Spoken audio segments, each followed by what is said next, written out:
My name's Rex Bradford. I'm the lead programmer on Empire Earth 2. I joined Mad Doc a few years ago, and the first project I worked on was to be lead programmer on the Empire Earth expansion pack, The Art of Conquest. And that was a much smaller project than this. We had 4 programmers, counting myself, and a team of designers and artists as well. I think I'm one of the grandfathers of the computer game business. I got my start in 1981. Working for Parker Brothers, programming the Empire Strikes Back video game cartridge for the old Atari system. And that was quite a different era from the one we're in now. It's been great fun to both watch the industry grow and to participate in it.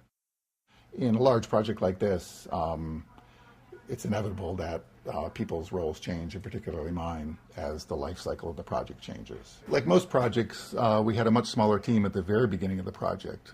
My role at that point was to help spec out how we were going to do this game from scratch. We're in beta now. My role has been mostly to keep the communication flowing and to assign bugs to people and to track those bugs and basically get us to the finish line on this game.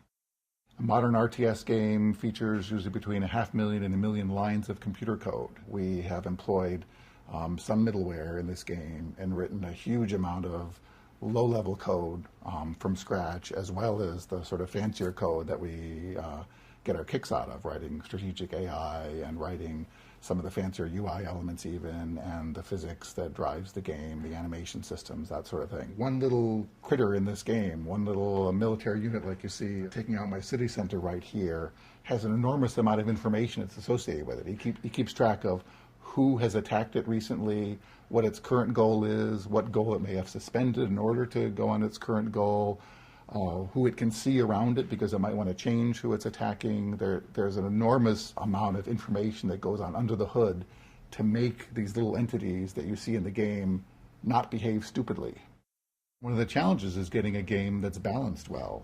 We have 15 epochs of play with a variety of mounted units, vehicles, air units, boats. One of the tools we developed to help grapple with that is what we call the auto balancer. And this allows us to have computers automatically run a huge array of variety of simulated battles and log out detailed information for what happened in those, which the designers can then use to change the stats.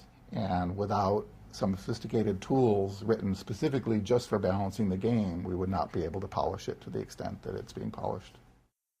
Rated T for Teen.